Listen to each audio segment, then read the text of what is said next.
Hey everybody, welcome back to another video. I'm Jen, and today I want to chat a little bit about how, yes, we know, medications, GLP1s for weight loss can really help, I guess you could say jumpstart, but I truly believe just the secret to keeping off the weight or even just having, success losing weight is about the systems that you put in place. So I want to talk to you all today about 5 systems that not only did I put in place when I first started, but I went back to in the month of May and I saw such good progress and just allowed me some consistency with my daily routine. And so that's what I want to chat about today. I'm really excited about this video because when I sat back the other day and I was just thinking, wow, what did you do differently in May that maybe you didn't do when you were in a little bit of a rough patch in, February, March, and April, and you really had a little bit of that weight loss fatigue, as I called it in April.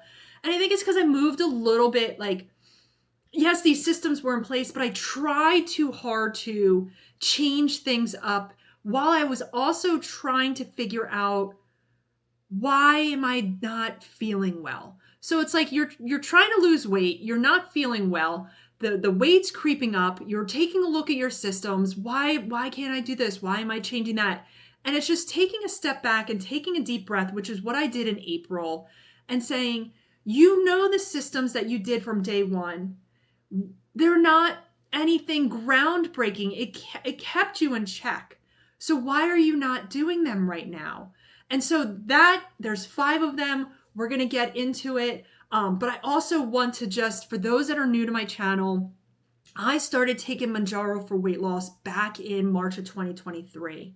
And I moved over to compounded Tirzepatide like the end of last summer, so like August 2024. I have been on compounded Tirzepatide since then for a good portion of end of last year to, up until April. I was going from 7.5 to 10, back down to 7.5, back up to 10, and just playing this game of like dose roulette. Will one of them, kickstart my appetite suppression? Will one of them help with food noise? Why am I so fatigued? Like all these different things that I eventually learned was because my dose was a little bit too strong, but that's not what we're going to be talking about here today. But I really think that not only these systems I'm talking about are the key for me, and hopefully for you, you can take away a couple things in today's video, but hopefully they'll also allow me to get to the point where I'm now moving into this weight maintenance phase. And so the very first one is that you have to realize, and this is hard, and trust me, you ask me this next month or the month after, I may say, yes, I agree with this. And then the month after that, I'm like, well, it's okay. To use the word diet is okay. But no, it's like, this is a food framework. It is not a diet. That's why I'm trying really hard in a lot of my videos to say things like normal eating. Just, I'm eating healthier. Like there's nothing negative to saying this is my normal way of eating and it just happens to be healthy. I think, when I did that from day one, all the way back 2 years ago, I didn't pick a specific diet. I didn't say I was going to do keto or paleo or Whole30 or extremely low carb or anything that had a thing like Mediterranean. I think the Mediterranean diet is pretty top notch, but I wasn't trying to follow some specific diet that I knew was only going to be short term and I was going to struggle with it down the road, because that's what all my failures look like in the past. So I just said, take the things you like and try to make them healthier and maybe slightly smaller portions, and then go from there. And that's like the very first system that I built. And I think food is the number one thing to just weight loss, weight maintenance, just the key to success, key to, I think, just healthy living is just really the food framework. And so right now, I'll just speak about where I'm at right now in terms of calories. I won't talk about, what my calories look like when I first started or a couple months in, dose and everything like that, because I could spend hours. But right now, my daily calorie range is 1,700. I don't think having a calorie range is a issue for me. I like to stay within a range because I'm still trying to lose weight with healthy eating with a low calorie deficit, just a small calorie deficit. And so I'm about 1,700 calories. But within that, there are moments I track. Sometimes I track every day. Sometimes I track like 3 days a week. This week I didn't track at all. That's what I'm like, there's waves that I go in because I think tracking is important for me. It keeps me in check, keeps me with portions. But at the same time, like for me to say my target is 1,700 calories and then just every day making an estimate, I don't think works for me. It will, like in the long term, I think there's no, let's say I'm in weight maintenance, right? I'm starting weight maintenance in June. And maybe for that first month of June, I do something where I track every, 3 or 4 days. And then maybe in July, I don't track at all. August, I don't track at all. Maybe September rolls around. It's like, you know what? You should track, 3 days a week. All those different little things. So I wanted to take a step back and say that I do track. And there's nothing wrong with that. But when it comes to this system of this food framework, I think the very first thing is that protein comes first to me. And it has always been that way. And it's the very first thing that I think about when I meal plan, which I'll get into a second, as that's another key part of this system I built. But it's just protein on my plate comes first. And that is where I make sure that I'm hitting my protein goals because it helps me feel full, satiated, and it also helps protect my muscles. And that is very, very important, not only for taking a GLP-1 for weight loss, but just in a weight loss journey as a whole. So, I always say protein comes first. I make sure that even if I don't have that great of an appetite, I'm finishing the protein. It's like I have nothing against carbs. I eat carbs. Trust me, I eat a good amount of carbs. For me to be able to lose 90 pounds, having carbs at just about every meal, on average 100 to 120 grams of carbs. Sometimes I've dipped down into like 85 grams. I vary it up, but I always try to have my protein first. Then I have my veggies. And then, I have my, some sort of like carb, like sweet potato fries or, baked potato or a little bit of rice, etc. But with that, I also, in the system, I like to meal plan. I think having that, you have your food framework, the things that you like to eat, and then mapping it out for the week, I think is key. And I also don't do a ton of meal prepping, but there are moments where I do. Like as of late, I've been enjoying egg bites with some Applegate pork sausages, and then I have a little clementine because it's a nice little sweet treat. That's like my mid-morning snack. And so I make sure, one, that is very high protein, but I like to prepare it because I have such a limited time from, usually I have this around 10:30. I could be gearing up for a meeting or just going from one meeting to like the next, or I have a major project with a deadline. I need to be able to get up, get out into the kitchen because I work from home most of the time, go out into the kitchen, take like at most max 5 minutes to prepare what I need to do and sit back down, and I'm staying on track. I'm putting that food framework first. And so that's those times where I look to prep, is that I know that, there's going to be those key areas where I need to just grab something and I want to make sure that is healthy, because if I don't, I reach for the things that I shouldn't reach for. And so I think as part of the system, prepping your meals, meal planning is extremely key. And then the last part of the system that I absolutely love is just like volume eating. And so when I call dinner is like my favorite meal of the day for some reason. Like I really look forward to like the different types of meals that I come up with to kind of fit within my calorie range, and that makes me feel good because I'm eating it right after I'm working out. So I'm hitting all my macros. And so like when I look at my dinners, yes, protein comes first, got my protein, but then it's like sometimes I'll have broccoli with mushrooms, green beans and mushrooms. Sometimes I'll have kale chips. Oh my God, I love air frying kale with a little bit of olive oil and sea salt and garlic powder. And it's just like, it takes up so much of my plate. It's like at least half of my plate could be kale chips. And that is such a low calorie food, but high volume. So like I'm trying to build, so it's not like I look like I'm looking at my plate and it's like, oh great, you have shrimp, piece of cheese, some mushrooms, enjoy. It's like, that's not going to keep me full. Like that's where like I love, especially in the evenings, to have some more of the volume eating and variety. Like sometimes I'll throw a pepper on there, and it doesn't make any sense to anybody else, but sometimes I just throw a couple different things on there to make it look like I got a lot on my plate. But in the long run, I'm probably only getting like 350 calories from that meal, and it's filling up a plate. So I think like volume eating can be our best friends. And that's something that I did when I first started and something that I'm doing now. And I think it really, with this structure, prevents me from slipping up. There's going to be moments, but I think like having this food framework and that it's not a diet is not only something that is sustainable now on a weight loss journey, but it is when you move into that next phase of trying to maintain that weight. Because I will say it later in this video, weight loss is temporary. And that's not because you gain it back. It's just because your goal is to lose weight. And that is a temporary phase of your life, is to lose weight. And that next phase is like the rest of your life to maintain it. I'm not like saying, oh my God, the rest of my life I have to maintain this. Like, it's daunting. But it's like this framework right here is something that I can do, as I progress into that maintenance phase and trying to stay healthy for the rest of my life. And then going along that line, the second system is that strength training. I say it all the time. Strength training has been a game changer for me. I did it from day one, but keep in mind, I also did strength train even at my highest weight. Like, I was a gym goer. I couldn't outrun a bad diet. I didn't understand health in a way that I didn't have a good relationship with food. And that's not for this video. But, yes, we know when you lose weight, it is very important to try to preserve muscle. And I do strength training 4 days a week.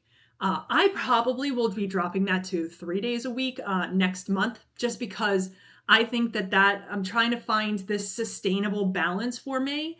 And I think 3 days a week is exactly what I need, with a lower, upper, and a full body. And it will cover everything I need to do. And I'm focusing on some other areas as well, just making some slight little changes.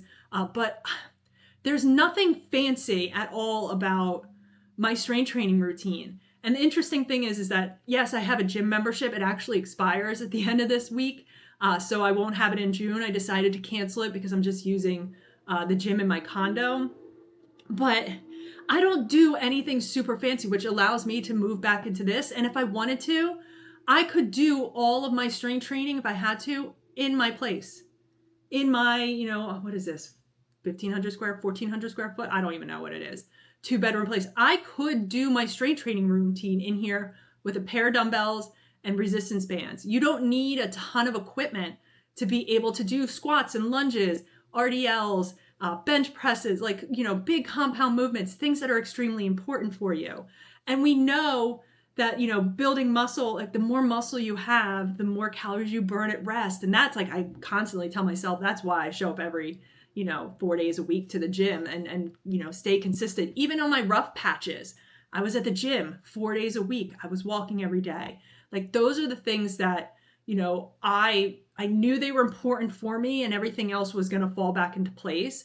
But I also, this is funny, I say this, like, I'm speaking for me because this makes me laugh saying this out loud, but sometimes I like to watch certain things on YouTube with male bodybuilders or, male dominated like podcasts and stuff like that. And you're like listening to them and you're like, you're not a bodybuilder. Like, you're not. Like, I have no desire to be a bodybuilder, but what I want is to have some muscle. I want to be able to see a little definition, but I want to see on my HUME Health Body Pod reports that I'm in a good body fat percentage. My lean muscle mass is exactly where it needs to be. And just all the metrics put me in a category that I am a healthy, whatever age I could be at that time, 45-year-old female. Like, that to me, doing like strength training and putting on muscle, I think is such, besides, I said with the food for system 1, like strength training is really going to be what helps support your new body with the weight loss and being able to keep it off long term. I truly believe that. And then the next system, I'll go through this next system, even though it's really important, I'll roll through it quickly. I think accountability is huge. And so when I first started with accountability, this is a sad thing to say. My accountability was not only myself, but was getting on the scale every day. That's not healthy. I get it. But that was the system that worked for me when I first started, because I wanted to learn that your body fluctuates. Your weight's going to go up and down. What really matters is what you weigh at the end of the week and at the end of the month, and that you're just progressing in the right area. And so when I kind of moved away from like that being my accountability and also just meeting with my primary care physician here and there, I've progressed to the point where I think this is why I've also found some success again in May, is that I went and got a registered dietitian. I've spoken with obesity management, the obesity doctors. They specialize in obesity that is a disease. These are the people that I'm now surrounding myself with, the registered dietitian, personal trainer, and a doctor, also could be a close friend. These are the people that you can check in with and also have some accountability. And I think, it also creates, like when you have check-ins, it creates this rhythm and it keeps you engaged. And that's where I progressed, and I see such an important thing with accountability. And it may even be something as simple as like a Facebook group, even though I'm hearing a lot of the groups are starting to get shut down, and thankfully the 2 that I'm in are still standing. And I also understand when I say that I think that there are some great, Facebook support groups for accountability. I'm saying that from a place that understands that I had to take myself out some of them because I wasn't learning anything. I found it frustrating for me. And instead of me being like, oh, these are toxic groups, stay away from these, people find value in certain things. I didn't, so I removed myself. I'm not gonna sit here and just talk badly about these things, but I think when you're trying to like hear positives from people or help people that are, maybe going through a little bit of a weight loss plateau, and you can tell them what's worked for you, or just giving words of encouragement, that's the support. That's the accountability groups that you need, not the constant, where's my medicine? I haven't been able to have my medicine for 2 weeks. All these different variables where it's just attacking the compounding market. I had to take myself away from that because I was like, oh, I feel your frustration, but I can't, this isn't helping me stay on track. So I just removed myself from it. But I think just external accountability makes such a huge difference in weight loss, and then also moving into that next phase of weight management. And then system 4 is just habit stacking, daily routines. And so I'm a creature of habit. I have always been. You throw me off my routine and it could take me a long time to get back on track. And I know that's an area I'm working on, and I'm seeing such progress. But there's so much out there that's linking new healthy habits, to like habit stacking, and looking at things that you already do and then like linking them to something healthy. I loved that book, Atomic Habits. But like, for example, every single morning I get up and I have a water with electrolytes. And then my, breakfast, so I'm breaking the fast, is just a protein coffee. Now that doesn't count to me as a big meal. It's just protein coffee. It's just decaf coffee, collagen peptides, and Fairlife, sometimes a Fairlife if I'm being lazy, nutrition shake, or Flav City vanilla protein powder. But I have my routine in the morning, and it just allows me these healthy habits, and I've expanded on them over the course of, the month of May, where I noticed that when I, have my water with electrolytes, have my protein coffee, check to see what my day looks like. Now it's time for me to log into work. And I would sit down at my desk and I would start reading emails. Maybe I have a meeting. There's certain things I have to quickly tackle just to prioritize things and organize things. Well, why am I doing that sitting down? Why?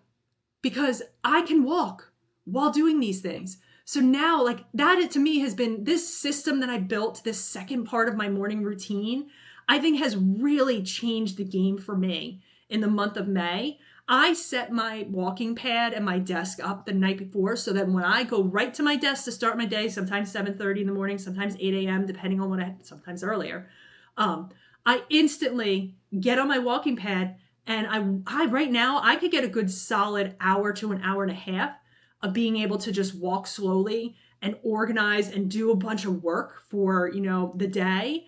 And then, I sit down and I have to do a couple little bit more hands-on things that I'm not very coordinated to walk on it.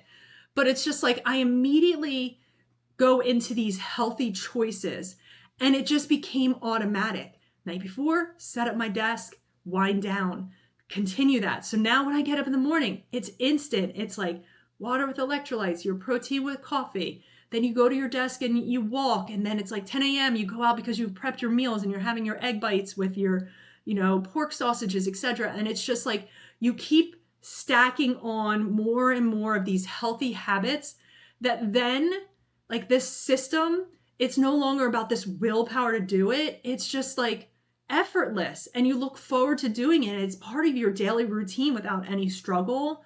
And the less I think about these things, I really think the more consistent I am. And I love, I'm not saying I want to grow my daily routine any more than it is, but I love looking for these little areas to just interject some, like, just here's a little bit of a slightly healthier thing. Like, I've noticed in the afternoons, sometimes I can go from, yes, I walk my dog at lunchtime, but I could go from like 1 to like 4 or 5 p.m.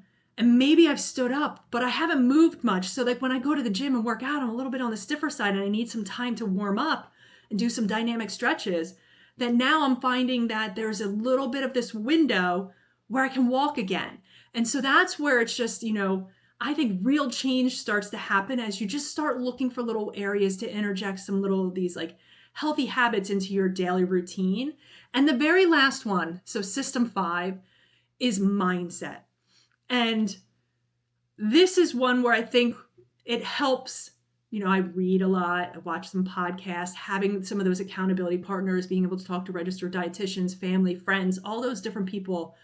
I think that like, it is so important, and I said it before, to realize that weight loss is temporary, right? What do I need to do to maintain my results forever? All these other systems I put in place, they have, from, focusing on the food framework to strength training to habit stacking to, tracking my food a little bit so that, I don't have too many indulgences. I don't know why I can't say that word all of a sudden. That's funny.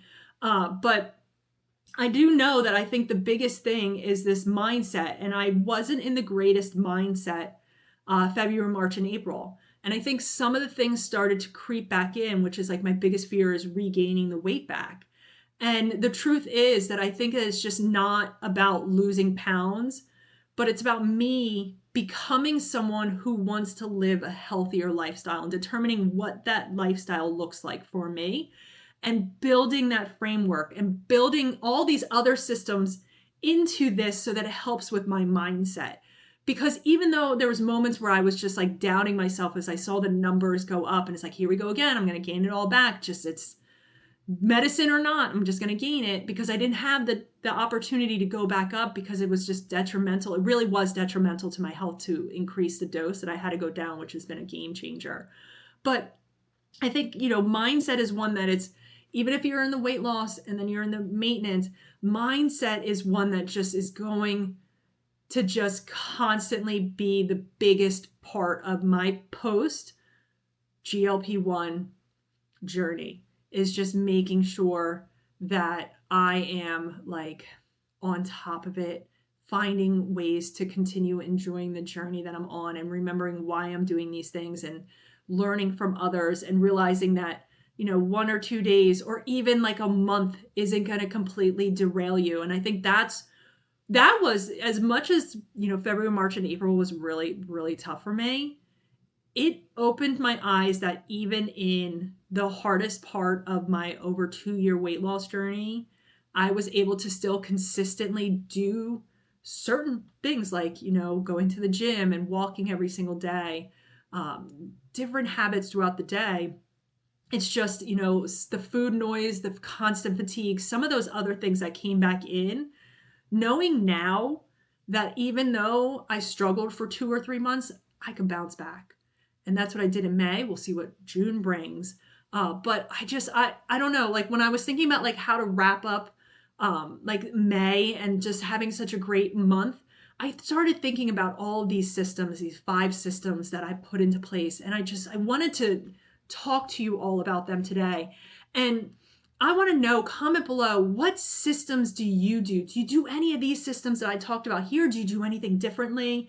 I would love to hear about, take a look at your day. Like, do you find that you're very consistent day over day with certain habits, certain routines, comment below. Would love to hear about them. But thank you so much for watching today's video. I can't wait to see what in June, if anything changes, which I think very little, but I like to just, tweak not tweak, but just add a couple little layers to things for fun as I'm just kind to learn and build and hold myself accountable for the actions I take, because I want to just keep progressing onto this, healthy life that I've built, and worked really hard for over 2 years. But yeah, thank you so much for checking out today's video. I'll catch you in the next one. Bye.